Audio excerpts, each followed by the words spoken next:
Maggie's knees hit the frozen mud as the train just vanished. She was 80 miles from her future, with 17 cents in a Bible. A prayer died on her lips as small fingers tugged her sleeve. A little girl with golden curls and sad eyes stood there silent. She held up a note written in crayon. Please help Papa. What would you do? Before we find out, subscribe to see all of Maggie's story. And tell me in the comments where y'all are watching from today. Now back to the snow. The station master found her. Ma'am, you can't stay here. The platform's closing. Maggie looked up, snow heavy on her lashes.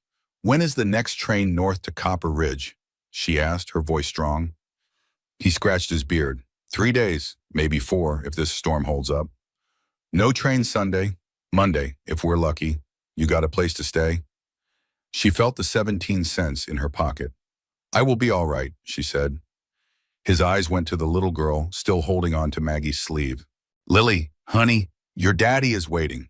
But the little girl wouldn't let go. She just kept staring. She don't talk, the man said in a low voice. Not a word in 4 years. After her mama, there was a fire. Maggie's heart ached. She glanced at the note. Where is her father? Tom Callahan owns the biggest ranch in this whole valley. He pointed. That's him over yonder, by the freight wagon. A broad-shouldered man stood alone, his jaw set like stone. He was just watching his daughter cling to a complete stranger. Lily, his voice was deep and tired as it crossed the platform. Come here. The girl's little fingers tightened. Go on now, Maggie urged softly. But Lily just shook her head, a small and fierce little no. The man walked toward them. Up close, his face was lined with sorrow. He was not old, just looked hollowed out. Lily, I said come. The girl pressed in closer to Maggie. I am so sorry, Maggie told him. His voice was cold steel.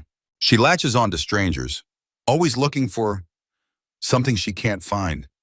His words hung in the freezing air. A mother. I'm Margaret Hayes, she said. Wrong stop. I was heading to Copper Ridge. A man's waiting for me there. She stopped talking, wondering why she shared. Monday's the next train. The snow fell harder. Lily trembled against her. The little girl just held on tighter. You got money for the boarding house? He asked. I'll manage. He saw a survivor in her eyes. My housekeeper, Mrs. Pearson, just quit yesterday. He said it like it pained him. Left me right before winter. Lily needs help. I need someone to cook and watch her. Your train isn't for 3 days. I'll pay fair wages plus your ticket north. This is a law, not charity, Pablo. I know the difference, Mr. Callahan.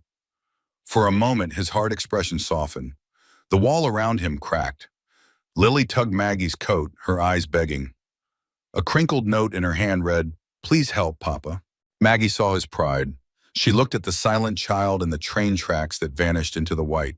Sometimes the wrong road is the right one. I accept. The ride to the ranch began. The trip took nearly an hour in silence. Lily stayed pressed close to Maggie's side. The girl seemed to know her for years, her small hands always moving. She learned about the world through her fingertips, since her voice was gone. How long has she been quiet? Maggie asked softly. Tom's hands tightened on the reins. 4 years, since the fire that took her mother. His jaw was tense.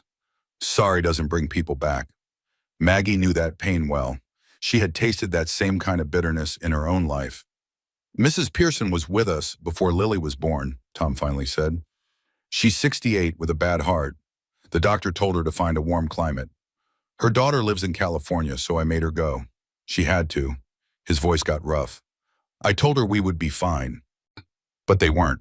The ranch appeared through the snow, a big house made of timber and stone.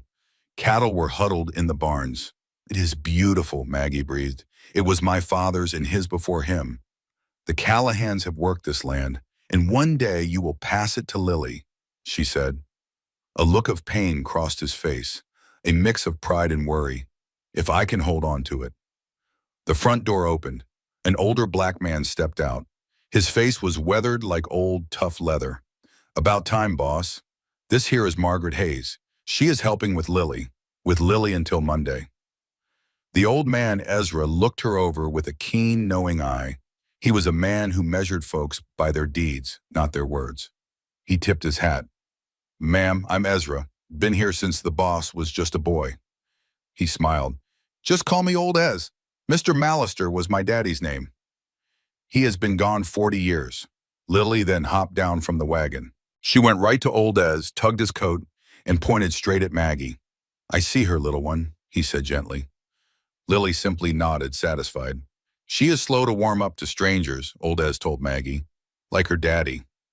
Her touching you back at the station? That means a whole lot." "Maybe," Maggie said, "or children see truths grown-ups choose to ignore." Tom carried her bag to the house. His shoulders were rigid, his walls back up. Maggie followed Lily inside a house that was both beautiful and broken. Expensive furniture was covered in dust, the curtains drawn against the day. A grandfather clock was stopped at 3:47. Maggie wondered if that was the moment Rebecca died and time stopped for this sad family. Tom gave a tour without feeling. Kitchen, pantry, Lily's room is upstairs, yours is across the hall. Notes are inside. He set her bag down. "I have supper at 6. Lily eats well before then. She does not care for crowds." "Crowds? More than 2 at the table is a crowd. The ranch hands eat in the bunkhouse. Sometimes Old Ez joins. And you?" "I eat alone." "That sounds mildly lonely." His eyes met hers and something flared. "Loneliness is safer, Mrs. Hayes." He left before she could say another word. Maggie stood in the room alone. She had known men just like him before. Men who would sooner drown than admit they needed a hand. A soft knock came then. Lily stood there, holding up a worn-out rag doll for Maggie to see. "And who is this?" Maggie knelt to her level. Lily pointed to the doll's dress. The name Button was stitched on it. Lily nodded that her mama had made her. "Your mama must have loved you so much." Lily nodded, clutching the doll tightly. Maggie whispered, "My own mama is gone, but I still talk to her in my heart." Lily's eyes widened. "See? Then she is not truly gone. She lives in here." She touched her heart, then her head. "Love does not die, it just changes." Lily placed her little hand on Maggie's heart, then took her by the hand. She led her downstairs to the kitchen where Maggie felt she belonged. Even in this quiet house, she tied on an apron and felt a sense of calm. Mrs. Pearson left clear notes, listing out all of Lily's favorite foods. She included Tom's favorites and how to work the finicky old stove. A final note said, "Mr. Callahan is a good man, just lost in his grief. Lily needs you. Please try by." Maggie read the words a second time. She tucked the note in her pocket. Lily was at the table drawing with charcoal. Her small hand moved with confidence, making shapes that became people. "What are you drawing?" Maggie asked. Lily showed her a man, a girl, and a woman, but the woman's face was blank. "Is that your papa and you?" Lily nodded, then she pointed straight at Maggie. Maggie's heart just ached. "Oh, honey, I cannot stay." Lily's face crumpled. She shook her head hard, clutching the picture to her chest. "I have to get to Copper Ridge." Just then, the kitchen door banged wide open. A man walked in, and it was not Tom. This one wore a fine coat and polished boots. His smile was cold as a winter morning. He had slick hair and a handsome, hard face. "Well, well, what have we here?" he drawled. Lily scrambled to hide behind Maggie. "Can I help you?" Maggie's voice was steady. "Victor Harlan," he said, offering a hand. "I own the bank in Clearwater." Maggie did not take his hand. Something felt wrong. Her gut screamed a warning. "Mr. Callahan is not in the house at the moment." "I know." Victor's smile grew wider. "I came to speak with whoever is in charge here." "That would be you?" he asked. "I am just temporary help," Maggie answered him. "Ah, so Elizabeth finally left." He stepped closer, his eyes making her skin crawl. "And where did Tom find you?" "The train station." His laugh was sharp and ugly. "Tom Callahan, picking up strays." "I am not a stray, sir," she said firmly. "I am a widow, delayed by the storm." "A mail-order bride?" he sneered. "How desperate." Maggie stood up taller. "Did you need something or just come here to be ugly?" His smile flickered. He was not used to being challenged. "I came about Tom's loan. It is due next week, the full amount, no extensions." He slowly pulled on his gloves. "This ranch has been in his family for ages. A shame if he lost it over money. I am sure Tom knows what he owes. Does he? He's been distracted since Rebecca passed. She was a beautiful woman. Victor's eyes held an ugly glint. She could have had anyone, but chose Tom. The door opened. Tom stood there, dusted with snow. His face was like stone. Victor smirked. Just needing your help. Tom said, get out of my house. Victor put his hands up. Just a friendly visit, reminding you about next week. I have not forgotten. $1,200, Tom, every penny. Victor went to the door. Beside Tom, he whispered, you could make this go away. Sell me the ranch. Take the girl and start over. This is my home. It was. Now it is just a debt. Victor put on his hat. Think on it. Then he was gone. Tom stood frozen, his fists clenched. That man, Maggie said, is a snake who wants this land. Tom's voice was flat. He wanted to marry Rebecca. She chose me. He never forgave us. About the loan, a bad winter 2 years ago, I lost half my herd and had to borrow. He stared at the snow. I will make the payment. He just likes to remind me. Lily appeared from behind Maggie.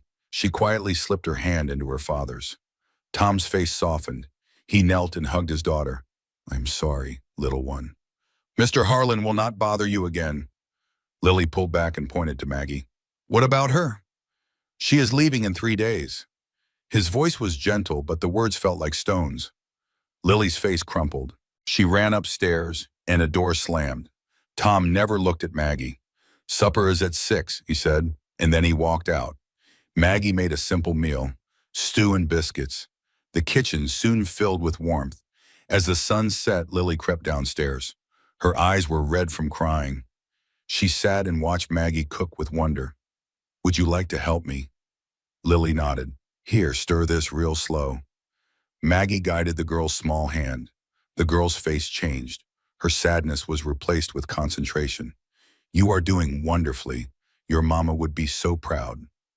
Lily looked up at her. For a second, Maggie thought she might speak, but the moment passed. Old Ez appeared in the doorway.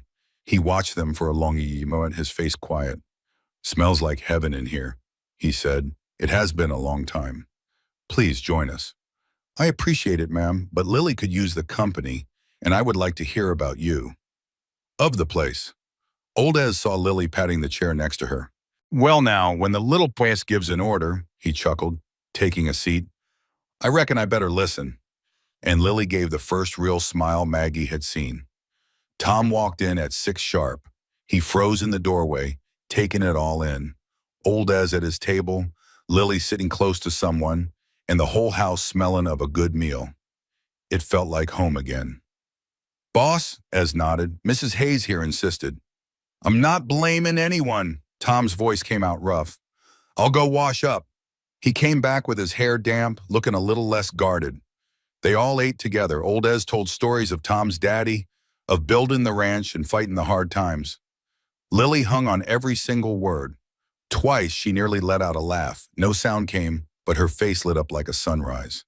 Tom just watched, seeing this woman bring his little girl back to life in less than a day. Where'd you learn to cook like this? Ez asked, getting his third biscuit. My daddy taught me on our farm back in Missouri, Maggie smiled. He always said food was love you could taste. Smart fella, Ez said. He was the best man I knew. Was? Tom's voice cut in. Fever took him 2 years ago, she said, her voice even. After Mama remarried. Her new husband, he was cruel in ways folks couldn't see. Old Ez grunted. He understood the kind of hurt that don't leave a mark. So you ran, Tom said flatly. No, she said. I chose a different life. Running is fear. Choosing takes courage. Maggie met his gaze. I answered an ad from a man in Copper Ridge. I don't know if he's a good man, but staying there was a slow death. I had to take a chance. Tom was silent for a long time. The train comes on Monday, he finally said. I know. 3 more days. Just then Lily reached out and grabbed Maggie's hand. Her little fingers held on tight, saying everything she couldn't. Don't go. I have to, sweet girl, Maggie whispered back, though her own heart was now in doubt. Later that night, Maggie sat alone in the quiet kitchen. Her mind was just a whirl of thoughts. She heard footsteps. Tom was in the doorway, holding 2 tin cups. Coffee, he said simply, sitting across from her. It was the first time he'd done that. He set the cups down between them. I need to apologize. Maggie looked up, surprised. I've been hard, he struggled. You didn't deserve that. You're just protecting yourself. I understand. You shouldn't have to, he said. You're more than... Tom's jaw tightened. Lily hasn't connected with anyone since Rebecca. The doctor tried. Everyone tried. Nothing worked. He gripped his coffee cup. She just met you, and now she's drawing you right into our family. Maybe children see the truth of things, and we adults forget how to look. After a long silence, Maggie spoke softly. Tell me about Rebecca. Tom went rigid, but then the words tore out of him. She was my everything. She was sunshine.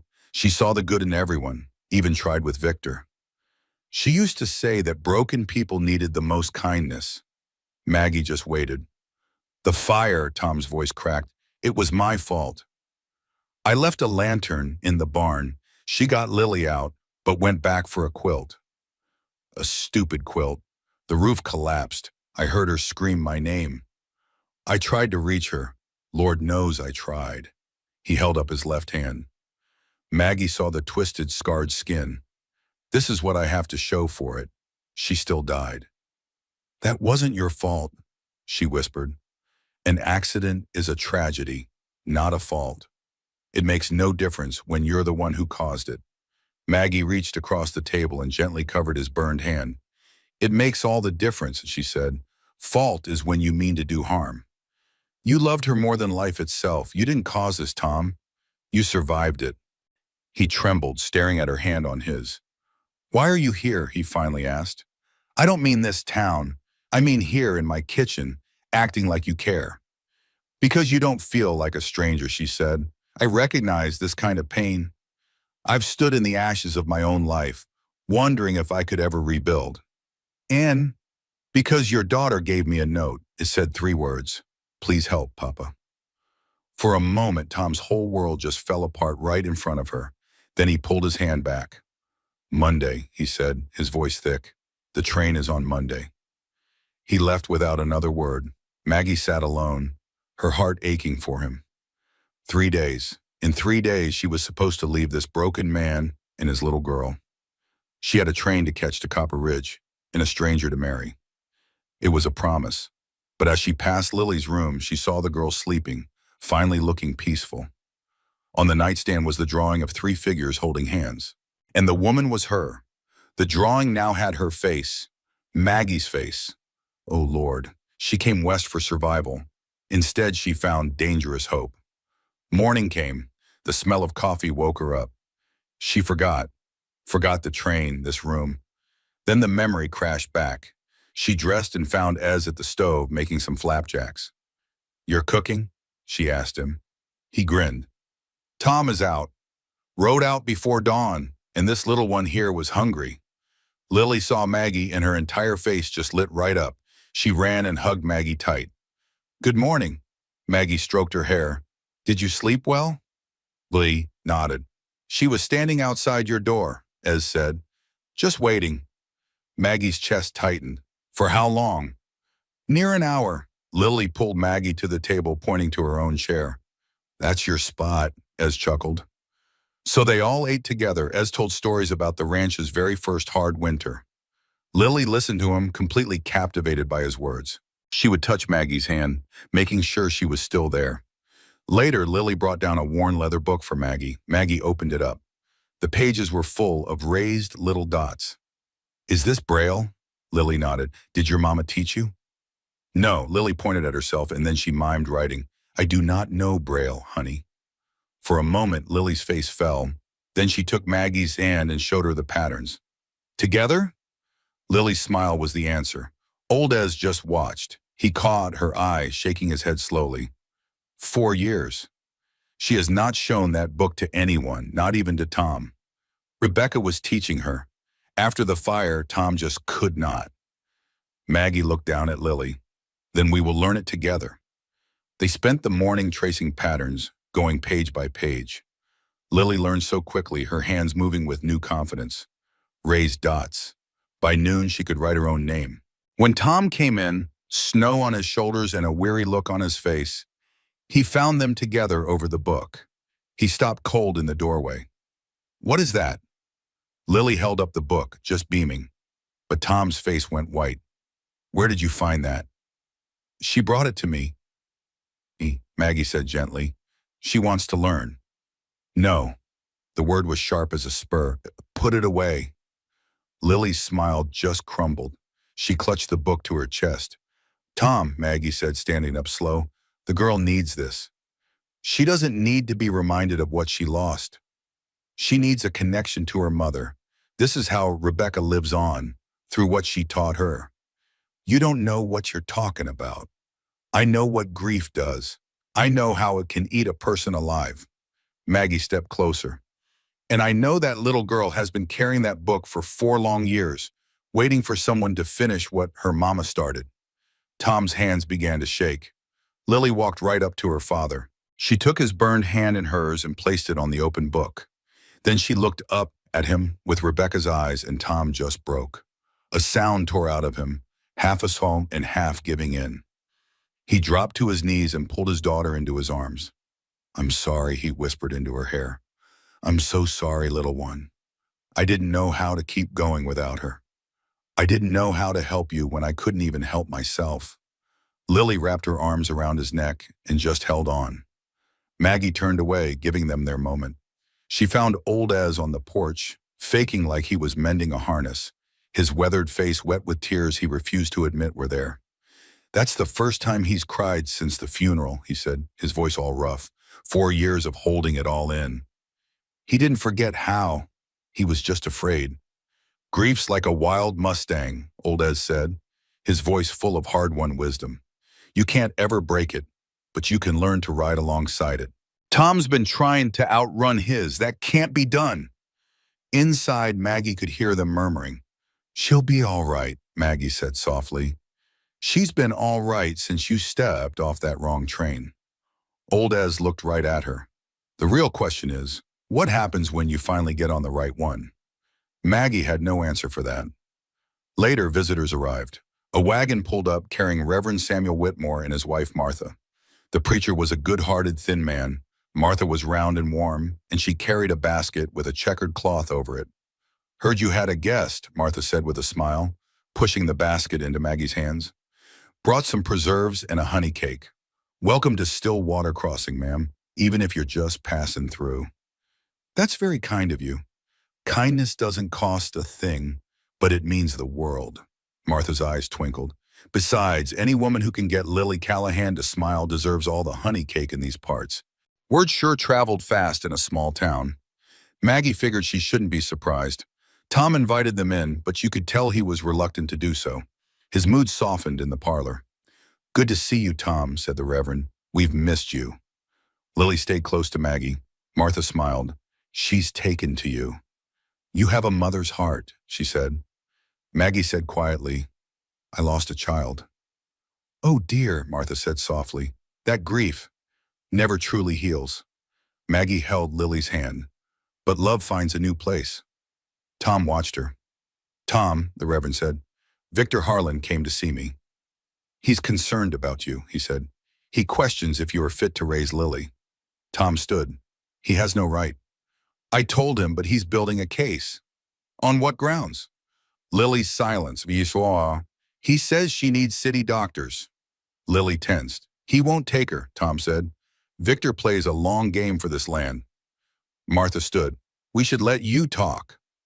At the door, she warned Maggie. "Don't trust Victor. He once courted Rebecca." "Watch that child." And then they left. Tom watched them go, rigid with fury. He won't stop. What does he want? Control. Our water rights control this whole valley. Grandfather dug the channel 50 years ago. Victor has wanted it ever since. He met Rebecca at a social. She was 17. But she saw his cold heart and chose me. Tom's face. She thought he looked just like a rattlesnake. Pretty on the outside, but poison deep inside. Lily tugged her hand, pointing up the stairs. She's got something to show you, Tom said. I'll check the stock. Lily led Maggie to a room at the end of the hall. The door was shut, but it was not locked. The little girl's hand trembled on the doorknob. You sure, honey? Maggie asked. Lily nodded and pushed the door open. It was Rebecca's room, kept just like a shrine.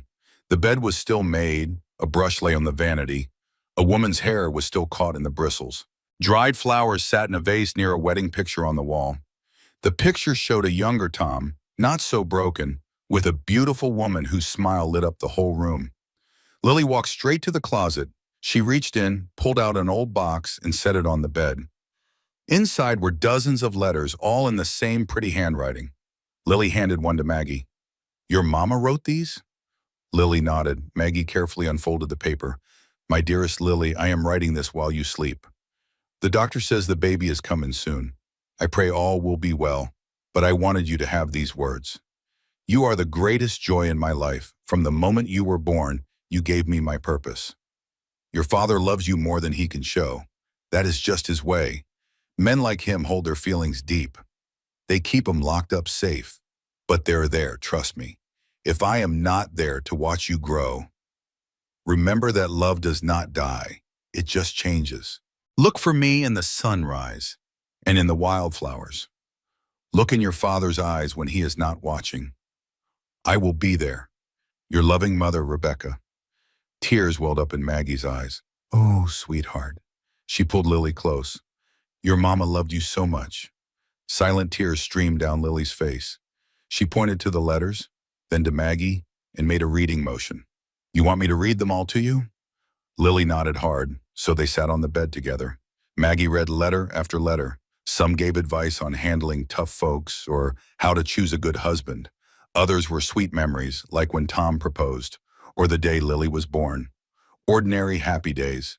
Rebecca made them all sound extraordinary. But one letter was different. To whoever loves my family after I am gone. Thank you. I know my husband. He will push you away.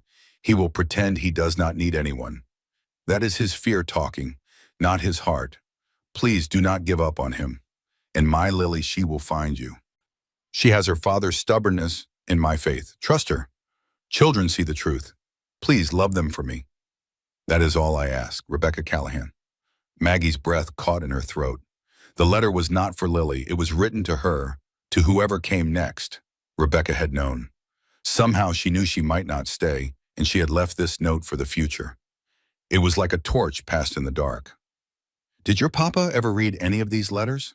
Lily sadly shook her head. Why not? The little girl pointed to her own heart, then broke it with her hands. He couldn't touch them. It hurt too much. But Maggie now held Rebecca's blessing. Tom found her on the porch at sunset as the mountains turned pink. Lily showed you the letters, Maggie said. You knew.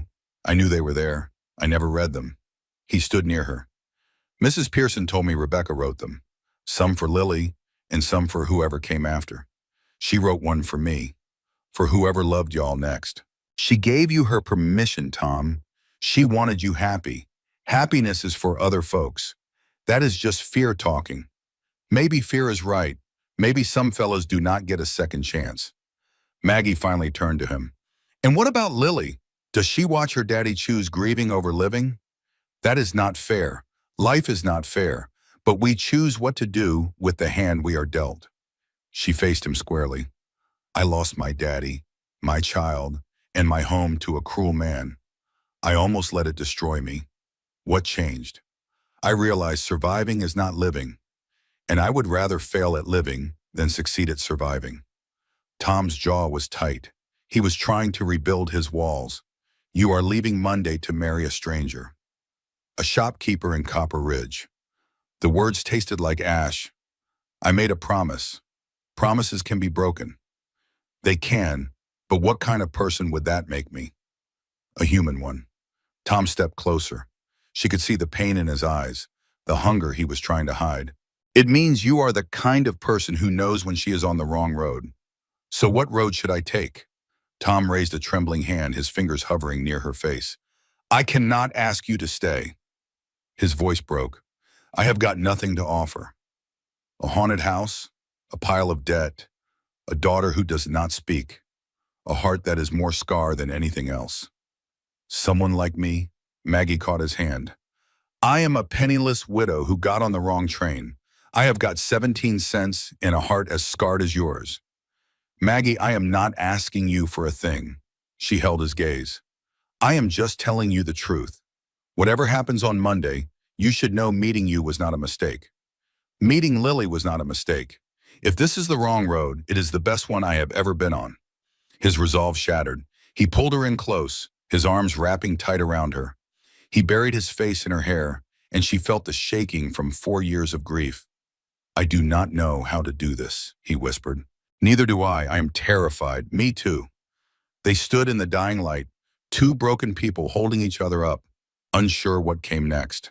Inside, Lily watched from the window, her hand pressed against the glass. Her lips formed a silent word, the first in 4 long years. Her trying was enough. Sunday morning, Maggie awoke to a dress laid out for her. It was blue cotton, simple and pretty, with flowers on the collar. A note sat on top. The childlike handwriting said it was from her mama's things. Lily wanted her to have it. It was Rebecca's dress. Maggie held it to her face and wept. Tom knocked later. In the blue dress, he just froze. You look, he trailed off. Lily gave it to me. I hope it is all right. More than all right, he said, his voice thick. Rebecca always said that dress was waiting for the right person. She never wore it. She said she was saving it for whoever needed it most. They rode to church with Lily between them, clutching her doll, Button. The girl was so excited, more alive than Maggie had ever seen her. The small white church shined in the morning sun as folks gathered outside. When Tom's wagon arrived, a hush fell over the crowd. Maggie felt all their eyes on her. It had been 4 years since Tom had come. Now he was with a stranger in his late wife's dress. Reverend Whitmore broke the silence, his hand outstretched. Tom, Mrs. Hayes, welcome. They walked inside, Lily holding both their hands, her head held high. The service was about faith and hope. The hymns were familiar and comforting. Reverend Whitmore spoke of spring after a long winter. Maggie felt peace settle in her soul. Afterward, Martha Whitmore introduced her around. Most people were kind and welcoming, but a few kept their distance, unsure what to make of this mail-order bride.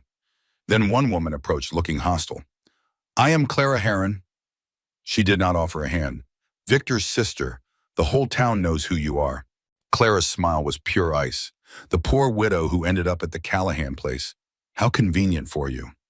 It was an accident, Maggie said. Was it? Victor said you seemed very comfortable there. Tom stiffened beside her. Your brother insulted this lady in my home, Tom said, his voice cold as a stone. If you are looking for trouble, start with him. Clara's eyes narrowed. I am just concerned for the child. We all are. Lily needs a stable home. Not a line of women hoping to trap a rich man. I am not, Maggie started. We know what you are, Clara interrupted. Your kind is not welcome here. This will not last. That will not work. Tom knows his own mind. She turned and left before a word was said. Tom's hand found her arm, steadying her. Pay her no mind, he said quietly. She has been pushing her niece on me since the funeral. She is just mad I refused. So that is it? A competition? For the Harlans, everything is some kind of contest. His jaw set hard. It is all they understand. Lily tugged on Maggie's other hand, her face troubled. She had heard it all. Maggie knelt to look her in the eye. Sweetheart, do not you worry about mean people. They are only mean because they are unhappy. Happy folks do not need to hurt anyone. Lily thought about that. Then she wrapped her arms around Maggie's neck and held on. Over the girl's shoulder, Maggie saw Victor Harlan watching. He stood across the churchyard, his expression cold and hard. He had seen it all. The hug, the touch, everything. He was taking notes. Monday morning felt like a judgment day. Maggie woke up before the sun, listening to the quiet house. Outside, she heard the horses moving. The cattle were lowing softly. These were the sounds of a life she stumbled into and now had to leave. Her bag sat packed by the door. Her train was at noon. She put on her old traveling dress. It was the same worn, practical dress she'd arrived in. Rebecca's blue dress was left hanging in the closet. It would not be right to take it. Down in the kitchen, it was cold and empty with no fire going. She built the fire herself and started making biscuits. It was easier than thinking. The kitchen door opened. Lily stood there in her nightgown, her little feet bare on the cold floor. Her face was swollen from crying. "Oh, honey."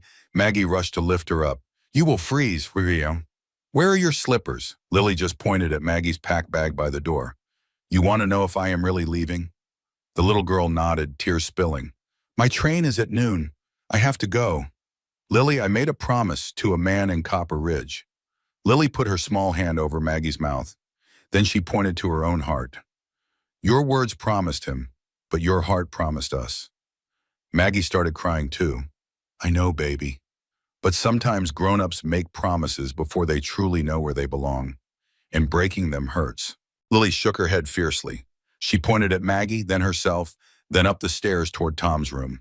"Leaving hurts more." The door opened again. Tom stood there, already dressed for the trip. His face was a perfect blank mask.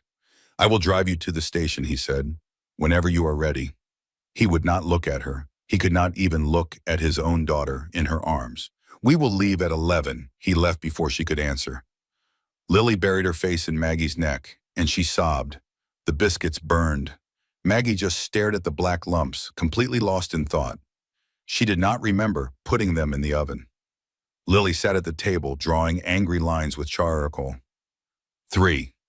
Lily drew again, but this time the woman was just walking away.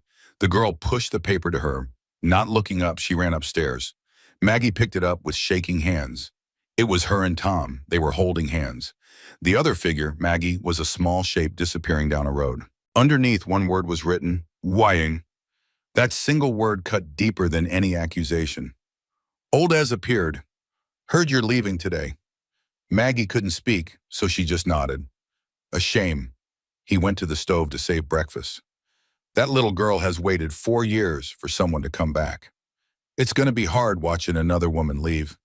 "I'm not her mother." "No, but you could be," Ez said. "Sometimes things happen by accident. Wrong train, wrong station. But maybe it is God's plan. His way of fixing what we'd mess up. I made a promise to a stranger just to survive. Ain't nothing wrong with changing your mind when things change. But what about my word? My honor?" Old Ez put his spatula down. "Let me tell you about honor, Mrs. Hayes. I was a slave for 30 years.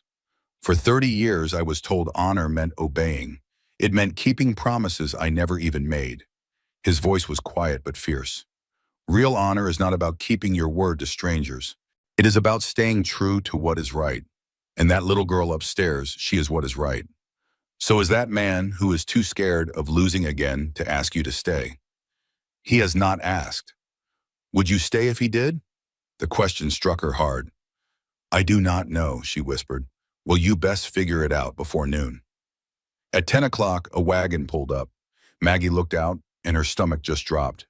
It was Victor Harlan. He stepped down, brushing snow off his fancy coat. But he was not alone. A thin man followed. He looked nervous in his spectacles and hat, which seemed all wrong for Montana. Tom came out of the barn. His whole body tensed when he saw Victor. His shoulders went square, his hands turned to fists. Maggie went outside. "I don't know what business you have here, Harlan." "I am just the escort, Tom. This gentleman came a long way for his bride." Victor's smile was like sweet poison. "Mr. Cornelius Webb." The thin man from Copper Ridge stepped forward. "Mrs. Hayes?" His voice was shaky and unsure. Maggie's blood ran cold. "Mr. Webb, I was coming for you today, on the noon train." He clutched his hat. "When you did not arrive, I grew worried. Mr. Harlan was kind enough to help. He sent word that you were delayed. He offered to bring me here himself." Of course he did. Victor had planned this. He found her husband-to-be and delivered him like a weapon. "I'm sorry for the confusion." Maggie kept her voice steady. "The storm made my train stop at the wrong place. Mr. Callahan was kind enough to offer me work here." "Work?" Webb's eyes darted from her to Tom. Then he looked at the house. "I see." Tom's voice was low and dangerous. "Almost. It is not what you are thinking." "I'm not doing a thing, sir, just watching." Webb turned his attention back to Maggie. "All the same, I've come to get you. My wagon's ready. We can head out now. She ain't going anywhere with you." They all turned. Lily was on the porch in her nightgown, clutching it closed. Her face was pale, but her eyes were strong. "Lily, honey, go on inside." Tom's voice went soft for her. She just shook her head. "The little one looks mighty upset." Victor's voice was pure poison. "Maybe this is messier than you let on, Tom." "You shut your mouth, Harlan. I'm just saying that a strange woman is in your house, awfully close with your girl. I said shut it." "Now, gentlemen," Cornelius Webb held up his hands. "Me and Mrs. Hayes have an agreement. She was to marry me. I paid her way. I paid for her room and board. She is bound to me by law. I am not property." Her words cut like a knife. "I didn't belong to anyone. I just answered an ad. I said I'd think about marriage, but I never signed a thing." Webb's face went white. "That is not what I was told. You believed what you wanted to believe." Maggie stepped closer. "I am sorry, Mr. Webb. You seem like a good man, but I can't marry you." Victor's grin spread wide. "Ain't that touching? The mail-order bride picks the rich widower instead. I reckon the whole town's gonna love this story. There is nothing improper happening here." Tom stood between them. "She has been a help with my daughter, and that is all." "Is that so?" "Because Clara told me she saw her wearing Rebecca's dress to church." "Rebecca's dress, Tom? The one she was saving?" Victor lowered his voice, but the cold words carried on the wind. What would Rebecca think? Another woman in her clothes, in her home, taking her place with her child? Before anyone could blink, Tom's fist connected with Victor's jaw. Victor fell back against the wagon wheel. Blood trickled from his lip, but his eyes shined with a nasty kind of victory. "Assault!" he yelled, dabbing his mouth. "In front of witnesses. Mr. Webb, I trust you saw that." Webb gave a nervous nod. "And the child, distressed, seeing all this violence?" Victor fixed his coat. "I believe Judge Morrison will be mighty interested in this. A man who can't control his temper, raising a poor, scared child all alone. You set this up." Maggie's voice was shaking with rage. "You brought Mr. Webb here to cause a scene, to get witnesses. I brought a man to fetch his intended bride. What happened after that was all Tom's doing." Victor climbed onto his wagon seat. "I'll file my complaint today. The judge will decide if Lily is safe in this house or if she'd be better off with proper guardians. You cannot take my daughter. I am not taking anyone. The law will decide that." Victor tipped his hat. "Good day to you. I will leave y'all to sort out your family problems." His wagon rolled off. Cornelius Webb just stood in the yard holding his hat, looking lost. "Hayes, Margaret, I don't understand. I just came to Montana for a wife. I'm a simple man. I don't want any trouble." "Then go on home, Mr. Webb. Our deal is done." Tom stepped up and Webb flinched. "The lady said no, you understand?" "Yes. Yes, I do." Webb backed away to his wagon. "I'll go. Sorry for the trouble." He climbed up, snapping the reins. The wagon just disappeared down the road.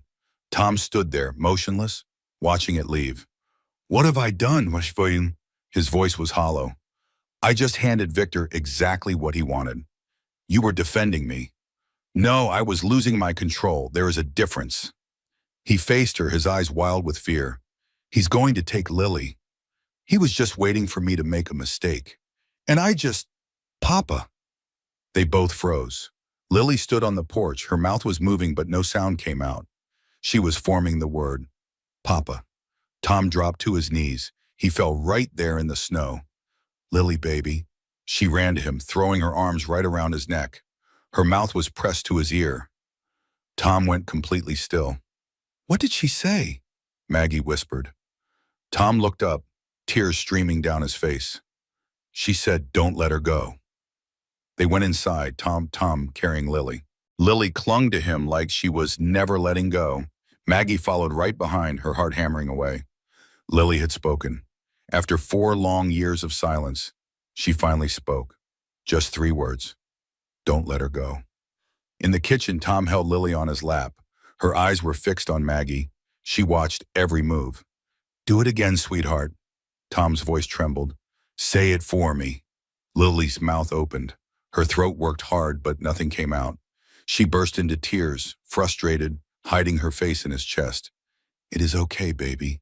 It's okay. You did so good. Old Ez was suddenly standing in the doorway. His weathered face was wet. I heard it, he said. Lord have mercy, I heard that child's voice. Tom laughed through his tears. 4 years of silence, and she spoke. Because of her. Old Ez pointed at Maggie. That little girl spoke because she couldn't stand losing her. You understand what that means, Tom? Do you see who you're about to let walk out that door? Tom's arms tightened around his daughter. Victor is going to file a complaint. He will tell the judge, I am unfit for her. Lily spoke for the first time in 4 years. You reckon a judge won't see how important that is? A judge sees what he is paid to see, not Judge Morrison. Old Ez's voice got hard. I have known that man 30 years. He's a fair man, but he will need evidence, Mom. Proof that Lily is doing well. Evidence that she has stability, family. The word hung in the air. I should go, Maggie choked out, her throat tight. Me being here is just making things worse. Victor is already implying things. He's implying lies, Tom said. He looked right at her. You have been nothing but good to my daughter. That will not matter, you know it. A widow living in a widower's house. Then don't be a widow living in my house. Silence. Maggie. Maggie stared. Tom set Lily down, then took her hands. I was about to let you go. I was going to put you on that train and pretend it didn't kill me, 'cause I was afraid. I've been afraid for 4 years. Afraid to love again. Afraid to lose again.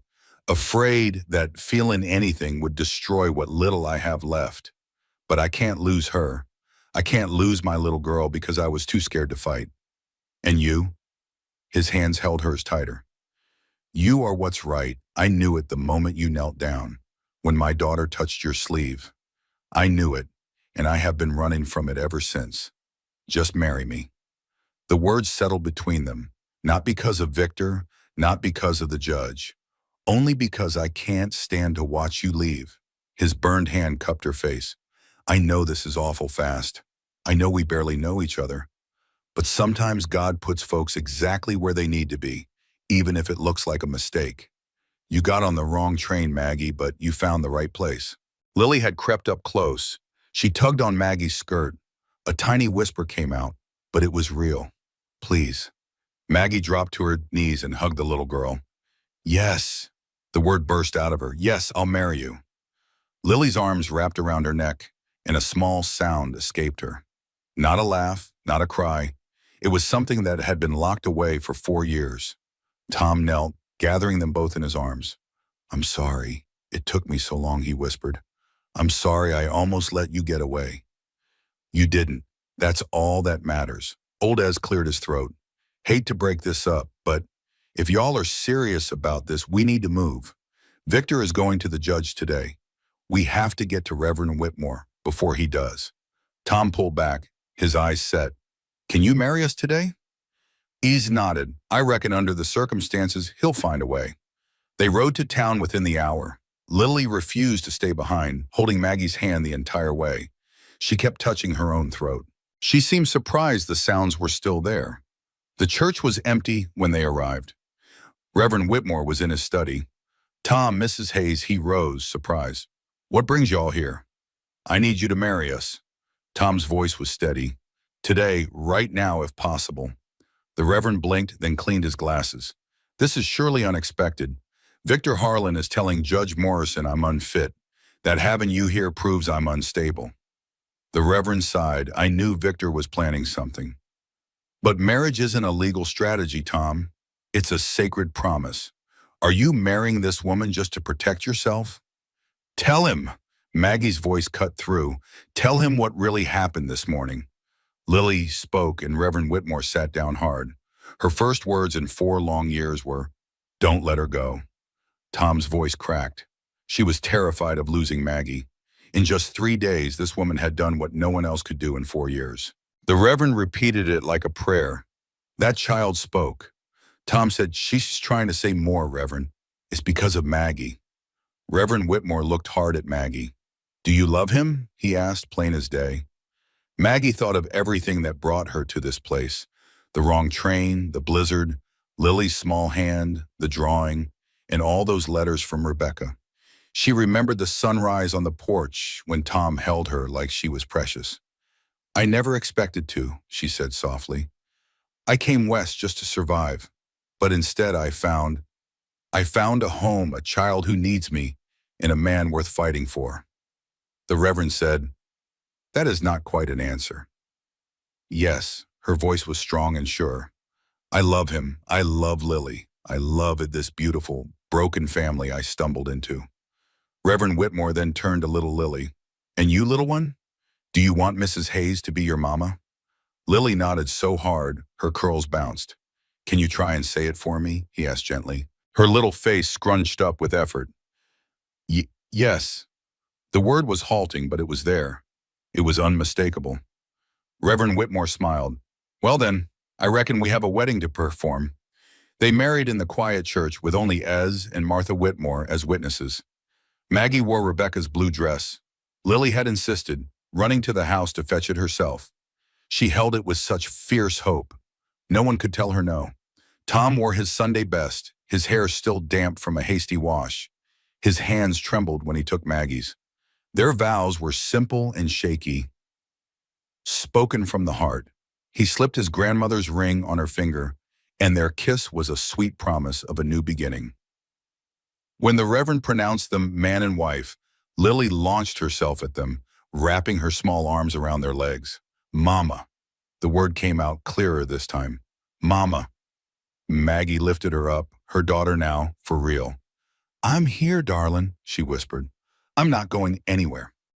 Martha cried happy tears, and even old Ez wiped his eyes. But their joy was cut short. The church doors burst open.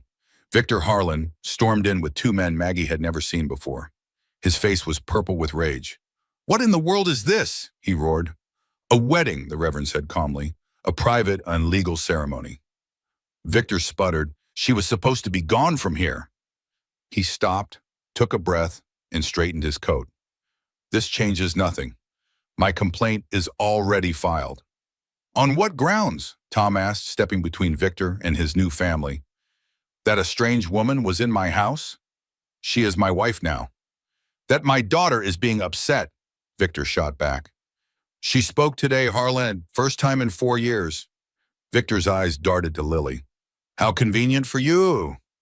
Tom stood his ground. It is the truth. Ask anyone here. Go on, ask Judge Morrison to decide.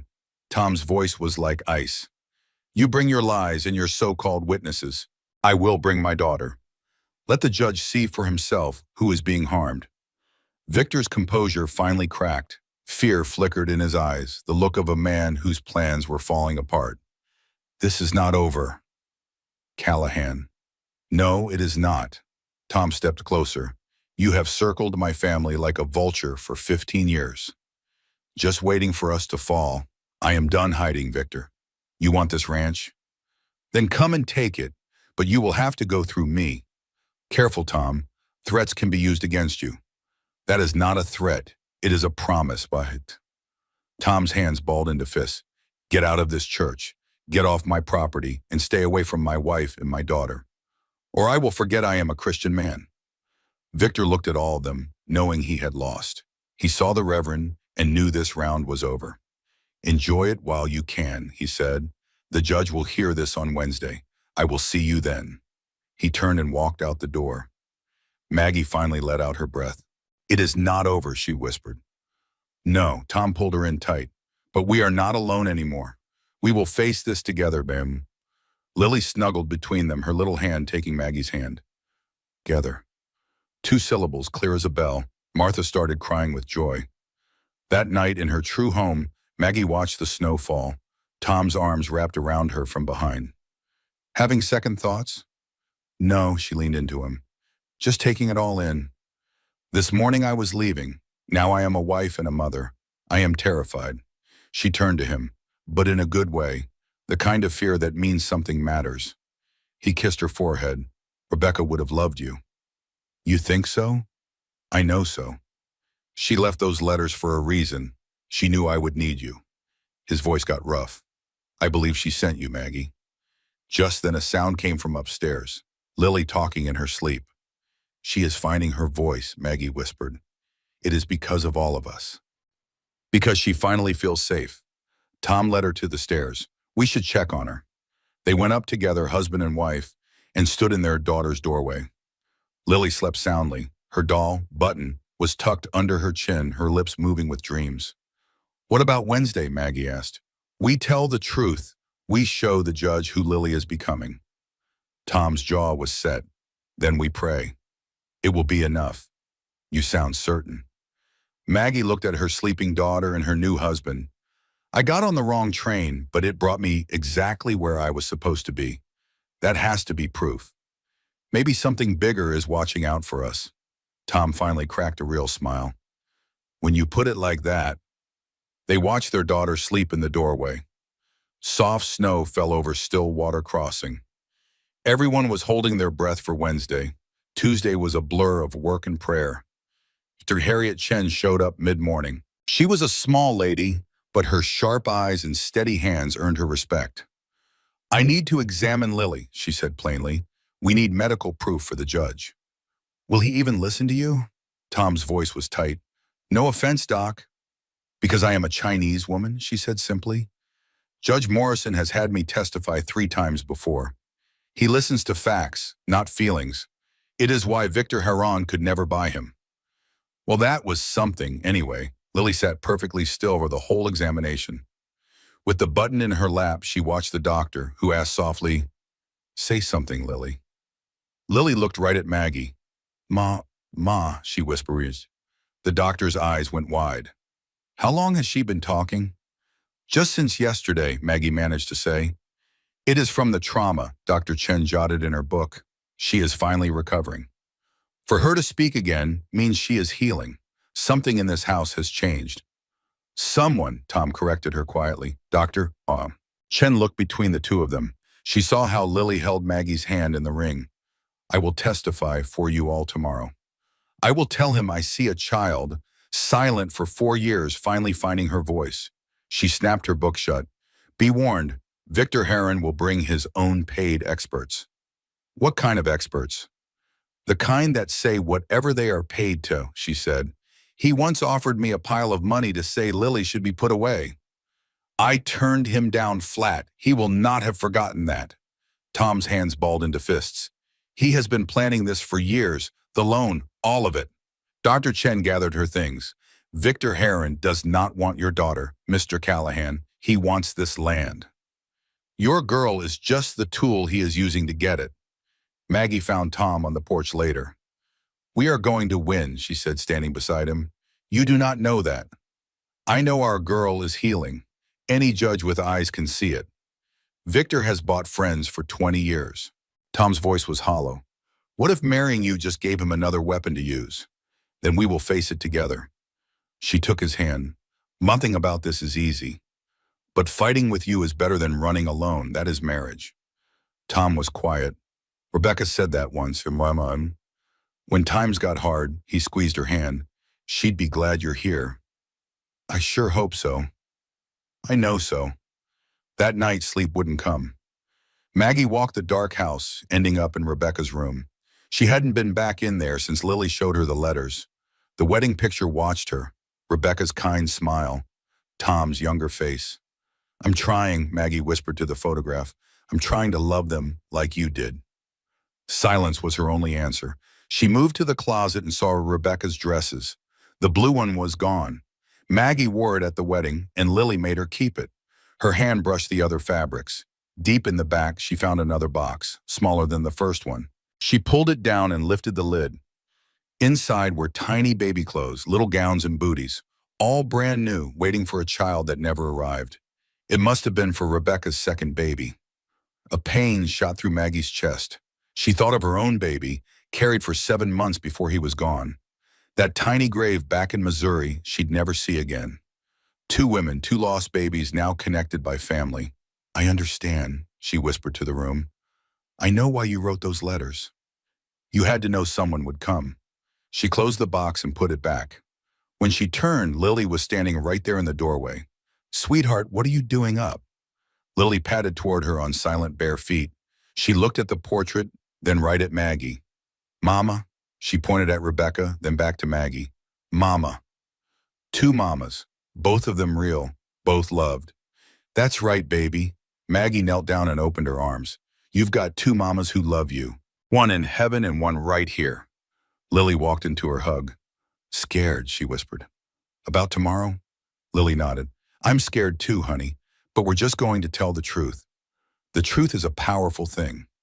Bad man, Mr. Harland. Yes, he is, but the judge is fair. He'll listen. Lily pulled back, her big eyes searching Maggie's. Stay forever, sweetheart. I promise. Promise strong. Maggie took Lily's little hands in hers. The strongest promise I have ever made. Nothing can break it. Not that man, not the judge, not anything. Lily's face just melted with relief. She leaned against Maggie until her breathing was deep with sleep. Wednesday morning was gray and cold. They put on their best clothes. Tom in his Sunday suit, Maggie in that blue dress, which felt like armor now. Lily wore a white dress, her hair in a tight braid. Old Ez drove them into town. The wagon was too quiet, heavy with what was about to happen. The courthouse was a big brick building at the end of Main Street. Folks were already gathered outside watching. Victor Harlan's fancy wagon was there. His sister Clara stood right beside it. Her concern was fake. Remember, Ole said, no matter what happens, you have people who love you. That's a real blessing. Tom gave a tight nod. They walked up those courthouse steps as a family. The courtroom smelled of wood polish and old paper. Judge Morrison sat on his bench. He was a heavy-set man in his 60s with eyes that saw everything. Victor sat with a lawyer Maggie had never seen. That lawyer wore a fancy suit and had big city manners. On Tom's side of the room sat the Reverend Martha and a few others. It was not many. Victor's influence ran deep. All rise, the bailiff called out. The judge looked over the room. This is an inquiry about the child, Lily Grace Callahan. Mr. Harlan has filed a complaint that Mr. Thomas Callahan is an unfit father. Mr. Callahan disagrees. He gave Victor a long, hard look. This is not a trial. It is an inquiry. I will listen to everyone and then I will make a decision. Is that clear? Yes, Your Honor, both sides answered. Then let us begin. Mr. Harlan, you're up. Victor's lawyer stood up. His voice was smooth as oil.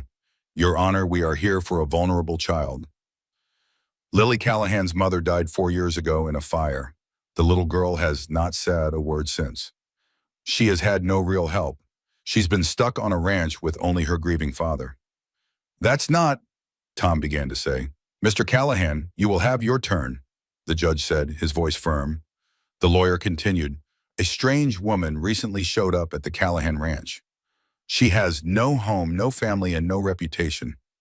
She moved right into the house. Within a week, she had married Mr. Callahan.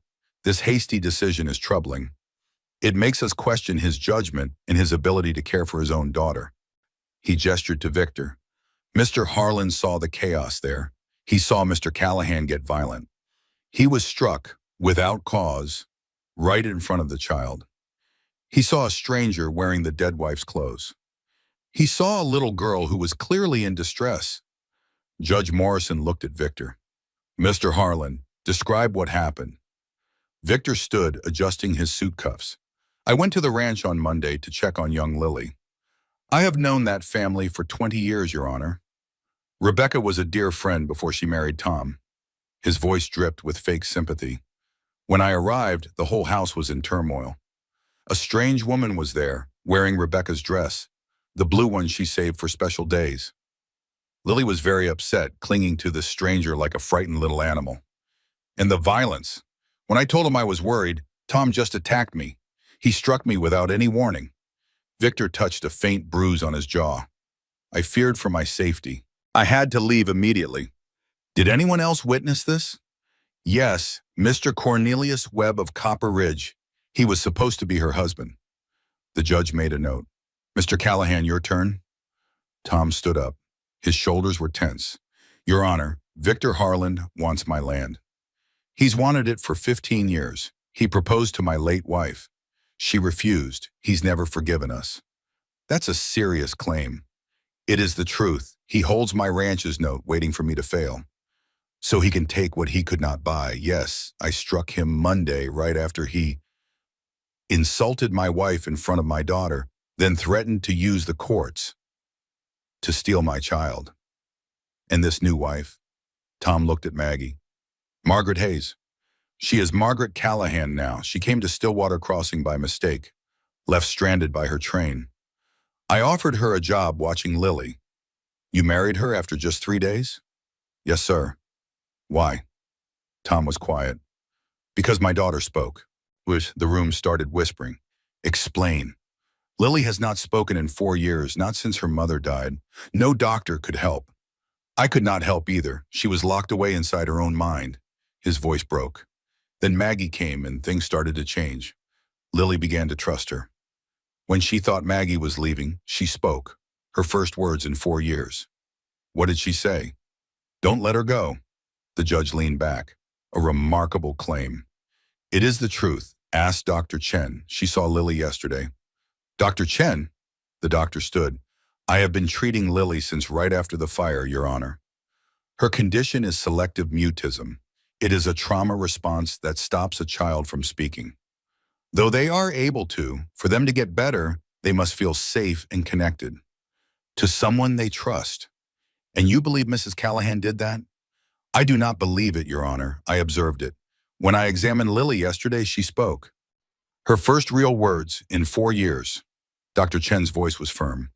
Whatever Mrs. Callahan did, in 3 days accomplished what years of treatment could not. Victor muttered, bought testimony. Excuse me? The judge's voice cut sharp. Nothing, sir. Mr. Harlan, speak up or stay quiet. Victor's lawyer stood. Sir, Dr. Chen is a friend of the family. She is likely biased. Are you suggesting I am lying? Dr. Chen's tone was ice cold. I am saying your feelings may have influenced your judgment. Then call your own expert. Let them examine the child. There was silence. The lawyer shifted. We did not bring an expert. We did not anticipate. You did not anticipate the child speaking. The judge's face showed nothing. Interesting. He turned to Lily, sitting between Tom and Maggie. She clutched a button. Young lady, would you come up here? Lily looked at Maggie, scared. It's okay, honey. The judge just wants a little chat, sweet pea. I'll be right here. Lily slid from the bench and walked slowly toward the judge. All eyes were on her. The judge's face softened as she got closer. He leaned down and said kindly, Howdy, Lily. I'm Judge Morrison.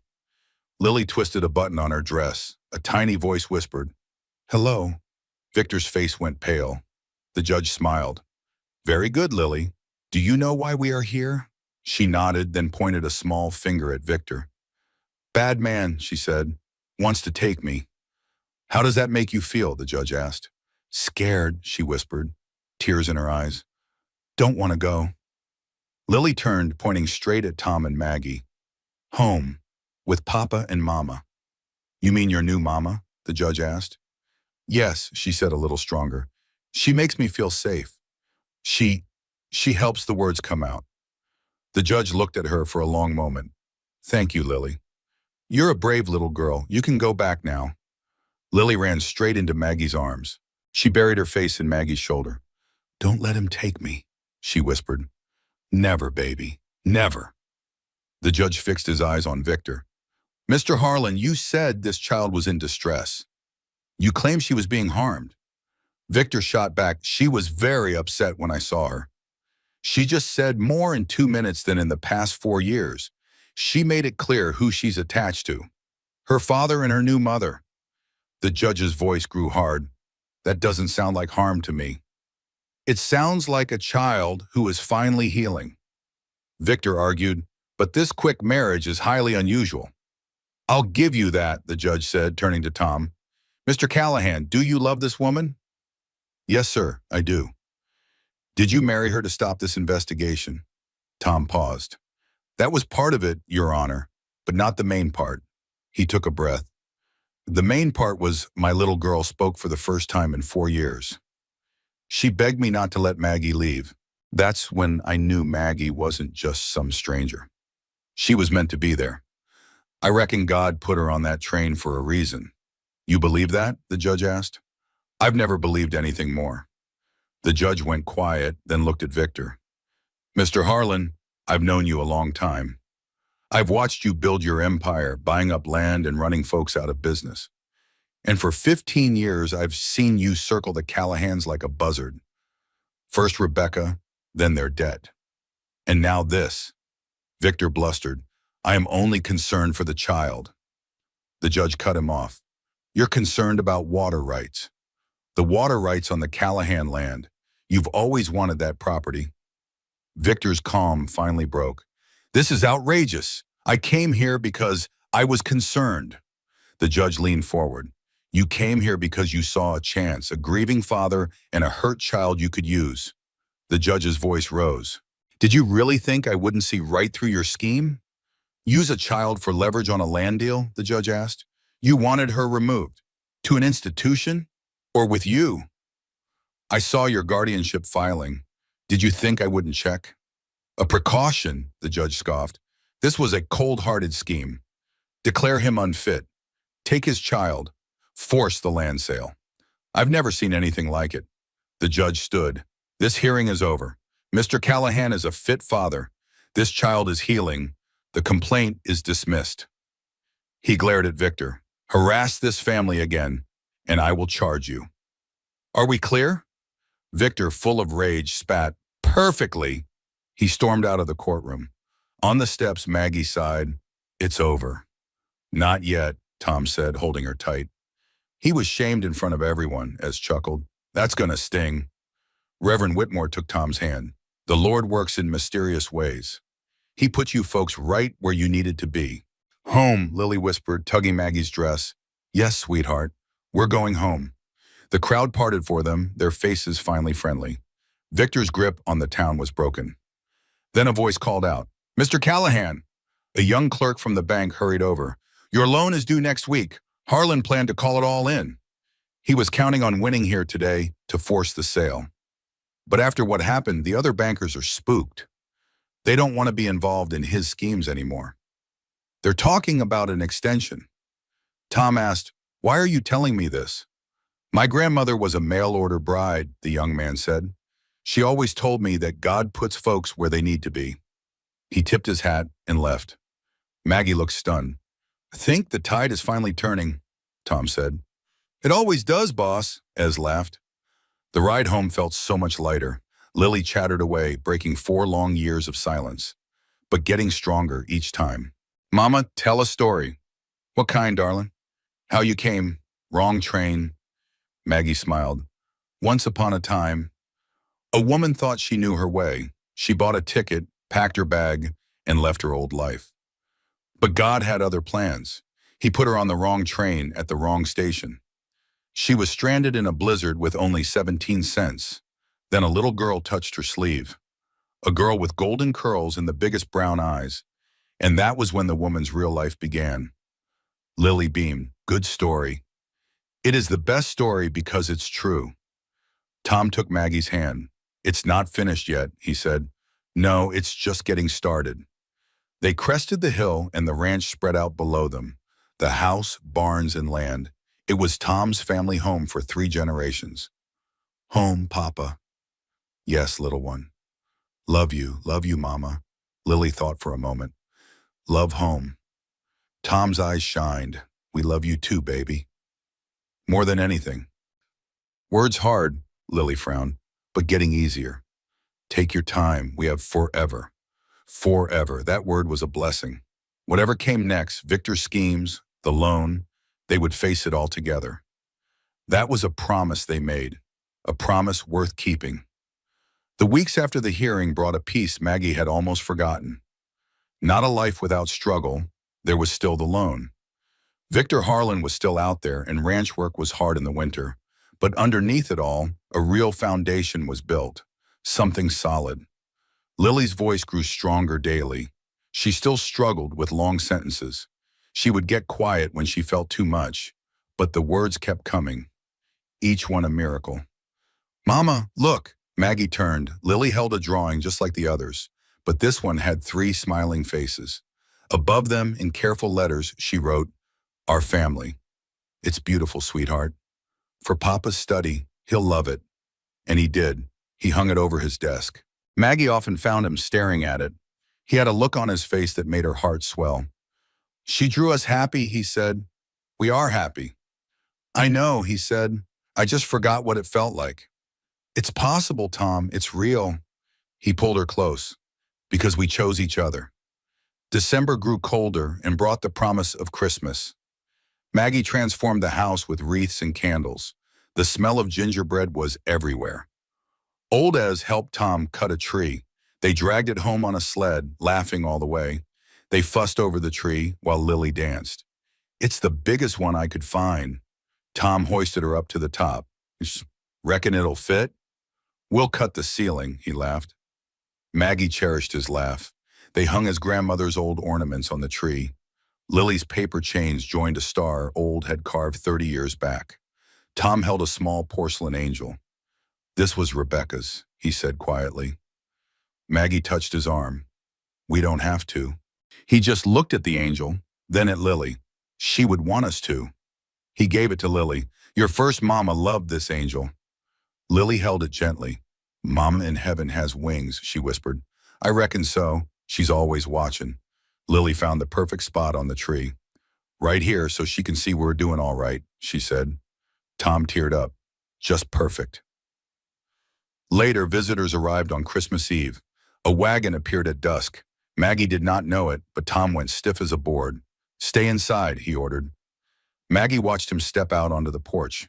Two men got down. One was the young clerk from the bank hearing. The other man looked important, wearing a mighty expensive coat. Mr. Harrison, Tom said, didn't expect you. I imagine not, Harrison replied. He tipped his hat. It is cold out here. Tom slowly nodded yes. Maggie opened the door with Lily hiding behind her. The men stomped inside. Ma'am, Harrison said, I am Everett Harrison. Sorry to bother y'all. I own the bank that holds your loan. But I thought Victor Harlan. Victor just manages that branch. He does not own it. Harrison's face grew stern. He has been getting away with too much. Tom offered them chairs. They sat down. I have heard some troubling things, Harrison began, about Victor's management. He is not following our rules. What kind? Cheating folks and holding personal grudges. He looked right at Tom. Your loan is a good example. You have never been late, but Victor's been treating you like you are behind. He wants this land. He wants a lot, Harrison said, sipping his coffee. Mr. Patterson here risked his own job to bring this to my attention. Patterson looked uneasy. My grandma always told me to do right by people. I couldn't stand by and watch Mr. Harlan do folks wrong. After that hearing, I audited all of Victor's business. What I found, well, let's just say he won't be managing any bank for much longer. Tom leaned in. So what's this mean for my loan? It means I'm here to offer you new terms, fair terms, a longer repayment, less interest, and no more surprise demands. Harrison pulled a paper from his coat. My lawyers drew this up, if you find it agreeable. Tom took the document, his hand shaking. He read it slow and careful. This is more than fair. It's what you deserved all along. It's what Victor should have done years ago instead of squeezing you. Maggie felt tears welling up. Why are you doing all this? Harrison looked her in the eye. Because it's the right thing to do. And because Victor Harlan used my bank's name to hurt good people. His face softened. I also heard about the hearing. A little girl finding her voice after 4 long years. A family sticking together, that reminds a fellow what truly matters. He stood up. Sign the papers when you're ready and send them to the Helena office. He put on his gloves. Merry Christmas, Mr. and Mrs. Callahan. And to you too, young lady. Lily looked right up at him. Merry Christmas. She paused, then said, thank you. Harrison blinked, a little surprised. You are quite welcome. After he left, Tom just sat there staring at the papers. It's over. The loan, the pressure, Victor's hold on them. It's finally over, Tom. 15 years. He looked up, tears just streaming down his face now. 15 years of fighting and worrying about him. Maggie came over and wrapped her arms around him. Now we're free. He pulled her onto his lap. Because you got on that wrong train. Because Lily found you. God puts people where they need to be. Maggie held his face, even when it seems like a mistake. Lily climbed up beside them, squeezing into the hug. Family, she said. We're a family. Yes, baby girl, we are. Tom held them both close. Christmas morning came with fresh snow and a whole lot of joy. Lily woke before the sun, bouncing into their room with pure excitement. Presents! Presents! Y'all wake up! Tom groaned for show. What time even is it? Time for presents! Maggie laughed and pulled her into the bed. Just 5 more minutes. No minutes. Christmas. They gave in, of course. Wrapped in robes, they shuffled on downstairs. Old Easy was already there, stoking the fire. About time, this little one's been checking that tree since midnight. I have not. Have so. I heard you creepin'. Lily giggled, a sound that still made Maggie's heart sing. The gifts were simple, but full of heart. A new dress for Lily that Maggie had sewn herself. A fine leather journal for Tom. And for Maggie, a beautiful locket that had belonged to Tom's mother. It was a locket with a tiny picture of Lily inside. So she's always close, Tom said. She is, Maggie smiled, touching it. It is beautiful. Lily then tugged on her father's sleeve. My turn to give a present, she announced, pulling out a small package.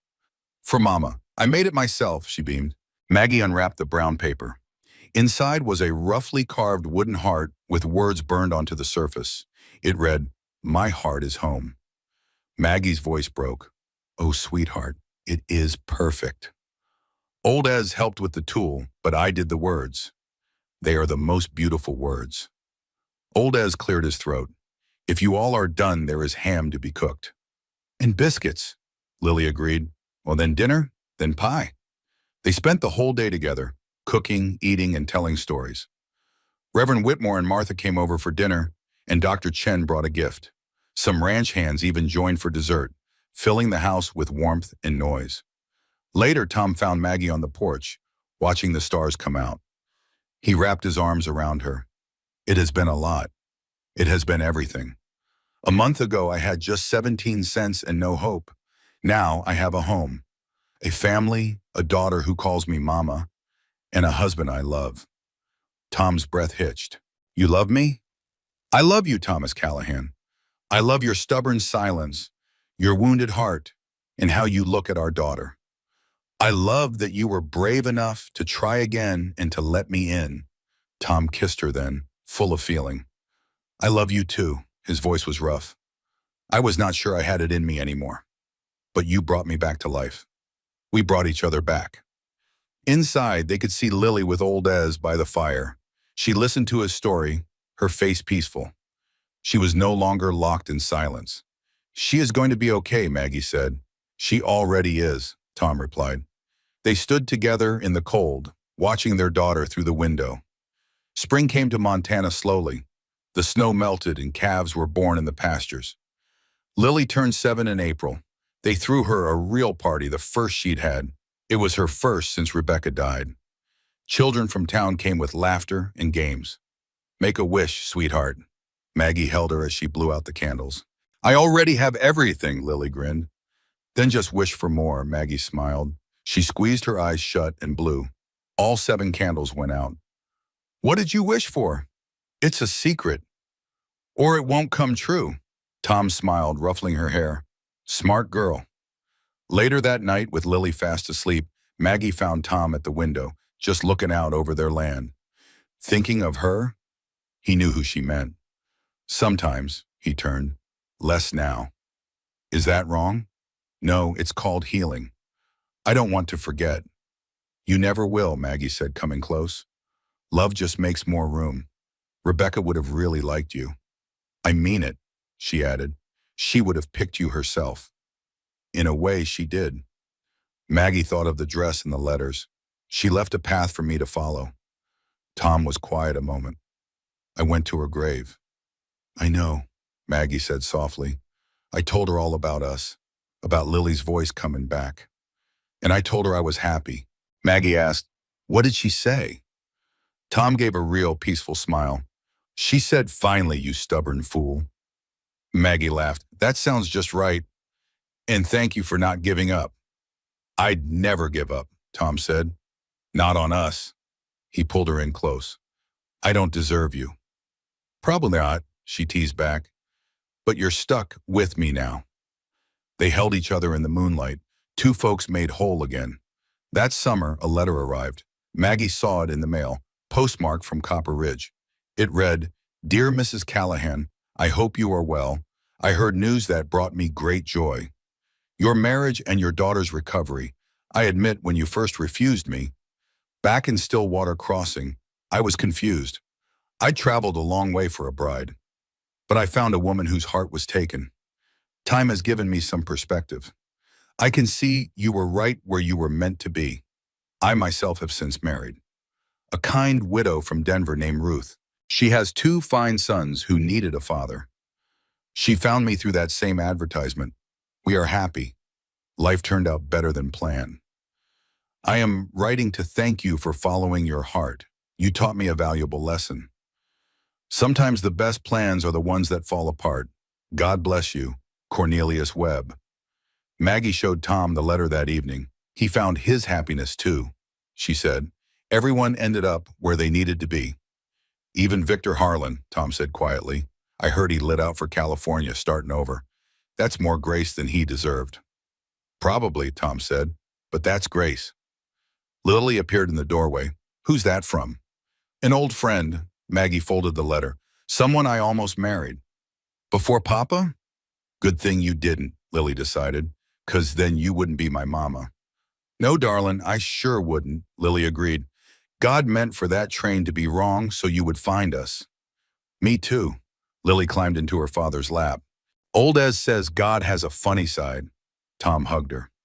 Old Ez is a smart man, but do not tell him I said that. I would not dare. December marked 1 year. 1 year since the wrong train arrived. 1 year since Lily's touch. A year since 3 broken souls found their way home. They had a quiet party, a special meal, her favorite cake, and a warm fire. Snow fell outside. Speech, Lily said. Papa, a speech, Tom replied.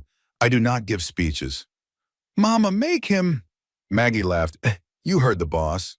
Tom sighed with a warm smile. Fine then. He raised his cider. A year ago, I was a ghost just walking around. I had buried my heart with my wife, believing my own life was over. Then a train stopped here by mistake. A woman got off with 17 cents. In a prayer, my daughter touched her and we all began to believe again. I did not deserve a second chance, but God surely gave one to me anyway. He sent you through the snow, running from your past. He looked at Maggie. Oh, you saved us. You saved my daughter's voice and my own heart. But listen, I am not finished. He smiled through his tears. I love you, Margaret Callahan. I love our sweet daughter. I love this life we built from the ashes. I will prove it every single day. Lilu raised her glass. To Mama and the wrong train, Maggie added, to Papa, for asking her to stay. To us, Tom said, for choosing each other. They all drank to that. Lily declared, best family ever. Maggie agreed. Can we have cake? Yes, sweetheart. Later, with Lily asleep, Tom, and Maggie stood watching the snow from their window. Tom asked quietly, do you ever wonder what if? What if you had been on the right train? Maggie leaned on him. I would be in Copper Ridge, married. I would be content, I suppose, but not happy. Never this happy. How can you be sure? Because this is where I belong. I feel it deep in my soul. She faced him then. Every wrong turn I ever took in my life just led me straight here to you. Tom held her tight. For 4 years, I was so angry at God for taking Rebecca. Furious that the world kept turning. But now I finally understand why I survived. Not why she passed. I will never get that. But I know why I had to keep on living. His arms wrapped around her. I lived because you were coming. Because our Lily needed you. Wanted to tell. And what story is that? Tom smiled. It's about wrong trains and right choices. About 2 folks who had given up on love, but found it anyway because some things are just too stubborn. That's our story. Maggie leaned against his chest. Tell me it ends happy. He nodded, the happiest. A family getting stronger and a daughter who finds more words each day, a husband who loves his wife more than he ever knew he could. And that wife, she whispered, she loves him right back, more than he ever dreamed of. They stood together at the window, two hearts as one, watching the snow cover the valley in white. Outside, the world felt cold, full of wrong trains taking folks where they never meant to go. But in the Callahan house, there was warmth and love. There was a family built on choice and faith. And in the end, that was the only story that mattered. Some roads sure feel wrong when you are walking them. Some stops feel like big mistakes. Some trains take you so far off course, you reckon you will never find your way back. But every now and then, with a little grace and a lot of love, the wrong road becomes the only right one. The Callahan Ranch stood strong against the winter, its windows glowing like a promise. Inside, a family slept, a father who learned to love again, a mother who found her home at last, and a daughter whose voice, once gone, now filled the house. Tomorrow would bring its own challenges and joys, but tonight they rested. Tonight they were exactly where they belonged, and outside the snow just kept falling, soft and steady, covering the old tracks with fresh white, making the world new again. That is just what love does.